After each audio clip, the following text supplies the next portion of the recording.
Eu lamento que a comunidade democrática europeia e mundial continue a ajoelhar perante a China e, em parte, também perante a Rússia. Se conduzir, não beba.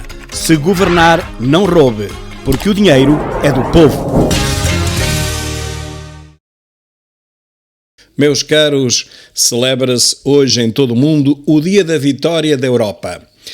Realmente o dia teria sido o dia anterior, ontem, em 1945, e foi exatamente nesse dia que se proclamou o fim da guerra, da Segunda Guerra Mundial na Europa, embora os racionamentos e depois todas as consequências da guerra ainda fossem durar durante mais alguns anos.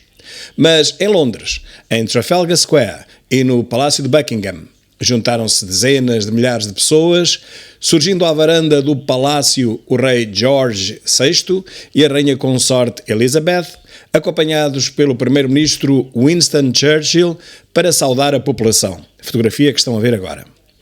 A princesa Elizabeth, que em Portugal se chama Isabel II, foi autorizada a juntar-se à festa entre o povo de Londres apenas, ela ainda não era rainha.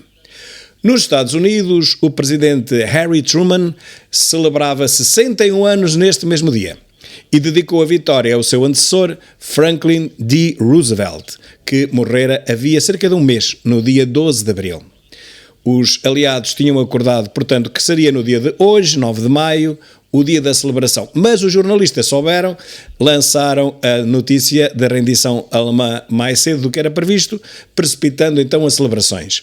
A União Soviética manteve a celebração para a data combinada, sendo por isso que o fim da Segunda Guerra Mundial, conhecida como a Grande Guerra Patriótica na Rússia e noutras zonas da antiga União Soviética, é celebrada hoje, no dia 9 de maio. Por isso estão a ocorrer, neste preciso momento e já há algumas horas, as celebrações no Kremlin.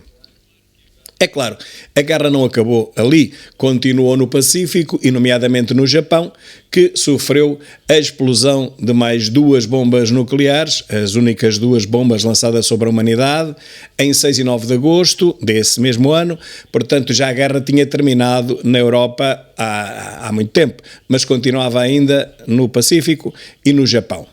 Quanto a mim, as bombas nucleares foram um genocídio contra a humanidade, completamente evitável, já que o Japão não tinha já nem sequer combustível para fazer regressar os pequenos aviões kamikaze, suicidas, que se lançavam desesperadamente sobre os porta-aviões americanos, sem praticamente nunca os atingirem. Era só esperar mais algumas semanas e o Japão teria que se render na mesma por falta sequer de combustível ou de armas e munições para continuar a guerra. Mas não. Acharam por bem, e neste caso o presidente Harry Truman achou por bem testar aquelas 2 novidades que mataram mais de 500 mil de pessoas e que ao longo dos anos ninguém sabe ao certo quantas mais. Recordo ainda que Hitler se tinha suicidado, alegadamente, no dia 30 de abril, portanto 9 dias antes deste dia 9 de maio. E Mussolini, 2 dias antes de Hitler, tinha sido morto. No dia 28 de abril, ele foi assassinado e pendurado numa praça cabeça para baixo, juntamente com a sua namorada, a quem foi dada a oportunidade de fugir, mas que se recusou a fazê-lo, preferindo morrer ao lado do seu marido, ou companheiro, Benito Mussolini.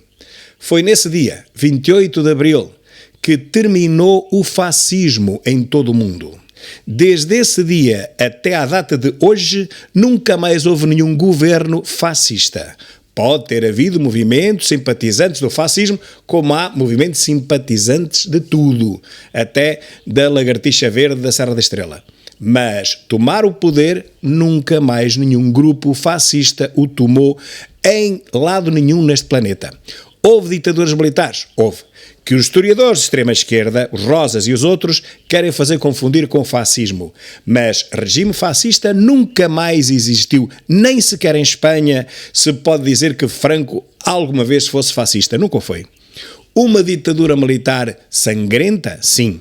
Uma ditadura militar que eliminava opositores, democratas e comunistas?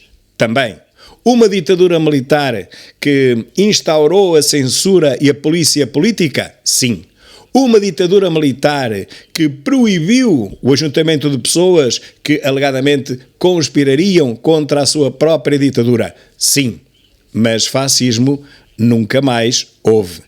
Com o mínimo de rigor, nenhum historiador pode dizer que os ideais do Partido Fascista Italiano de Benito Mussolini alguma vez se tenham replicado, na sua maior parte, sequer em alguma ditadura militar subsequente.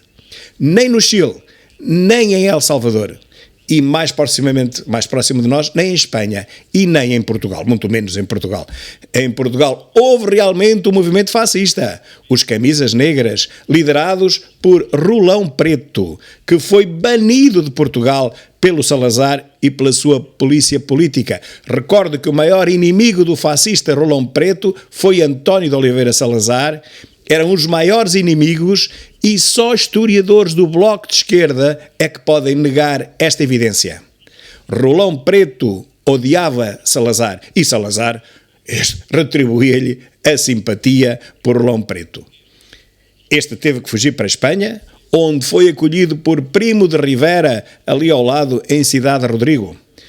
Primo de Rivera, sim, tentou fundar a denominada Falange Espanhola em outubro de 1933, pouco antes de se candidatar à eleição geral de 1933, na qual conquistou uma cadeira no Congresso dos Deputados da Segunda República Espanhola. Ele assumiu a postura de líder messiânico e tomou para si a tarefa de salvar a Espanha através da fundação do tal partido fascista, mas encontrou muitas dificuldades em aumentar a base política durante toda a carreira. Portanto, nem Primo de Rivera conseguiu instalar o regime fascista em Espanha. E atenção, que estamos a falar de 1933. Ora, Mussolini foi morto em 45. Depois de Mussolini, não houve mais ninguém, em parte nenhuma do mundo, a tentar instaurar um regime fascista. O mesmo se pode dizer do regime nazi, que, digamos, tem uma doutrina fascista e ainda mais militarizada na prática. Depois de 30 de abril de 45, nunca mais houve nenhum partido nazi no mundo inteiro a tomar o poder. E já agora, recordo que nazi quer dizer nacional socialista. Eu repito, o partido nazi denominava-se em alemão Partido Nacional Socialista. Todos os mentirosos historiecos que tentam ligar quer Mussolini, quer Hitler, a regimes atuais, nomeadamente o regime de António de Oliveira Salazar, estão a mentir, estão a tentar enganar o povo e bem sei que o têm conseguido com a colaboração e cumplicidade da comunicação social que nos mente a toda a hora e na qual não podemos acreditar mais do que 10% do que nos dizem. Factualmente, o que aconteceu é uma coisa, depois a volta que lhe dão para tentar iludir o povo é outra completamente diferente. O fascismo morreu em 45. O nazismo morreu 2 dias depois, em 45, em 30 de abril, com a morte de Hitler. Nunca mais houve nenhum regime nazi, nem nenhum regime fascista depois do dia 30 de abril de 1945. Ainda hoje andam com ele na boca. Mas, no entanto, continuaram a existir regimes comunistas, nomeadamente em toda a União Soviética e em países da América Latina, como, por exemplo, em Cuba ou na Nicarágua. E, portanto, se o fascismo e o nazismo terminaram em 45, o comunismo, o regime ainda mais sanguinário do que estes dois juntos e somados, nazismo e fascismo, porque esta ideologia comunista já levou ao genocídio de entre 100 a 120 milhões de inocentes, tanto nos países da União Soviética como especialmente na Ucrânia e na Rússia, e justamente por alturas de 1932, 1933, naquela grande fome denominada de Holodomor, que está bem documentada na história, mas da qual nenhum historiador de extrema esquerda se lembra ou quer lembrar. Já para não falar nos gulags, nos grandes campos de concentração na Rússia e nos grandes campos de reeducação da China. A Rússia e a China são duas grandes potências mundiais, segundo elas próprias, governadas pela ideologia comunista. Sabemos que é mentira. Sabemos que, tal como o fascismo e como o nazismo, não existe nenhum comunismo em termos teóricos puros a governar nenhum país no mundo. Existem, sim, oligarcas que comandam a economia de países ditos comunistas. A China é tão comunista como Portugal, ou como a Rússia, ou como Espanha. A diferença está entre democracia e ditadura. Na Europa não há nenhuma ditadura, enquanto que a Rússia e a China são ditaduras perfeitas. Não os podemos chamar de comunistas, não, são tudo menos isso, mas podemos chamá-los de ditadores. E eu termino este vídeo com mais um lamento. Eu lamento que a comunidade democrática europeia e mundial continue a ajoelhar perante a China e, em parte, também perante a Rússia. São países ditatoriais que mereciam que nenhum país democrático com eles tivesse qualquer tipo de relação, seja diplomática e muito menos comercial. Mas, infelizmente, quando se trata de dinheirinho, ninguém quer saber das ideologias para nada, ninguém quer saber da democracia, ninguém quer saber da liberdade. Esses valores são vendidos para dentro de portas para se tentar ganhar eleições e apontar o dedo aos outros, mas eles próprios, que se dizem democratas, são os primeiros a ajoelhar e a lamber as botas aos grandes ditadores comunistas mundiais. É uma vergonha para António Costa, para Santos Silva e para Marcelo Rebelo de Sousa ajoelharem da forma como ajoelham perante os dois maiores ditadores do mundo. E agora cortem-me o vídeo se quiserem. Se conduzir, não beba. Se governar, não roube. Porque o dinheiro é do povo.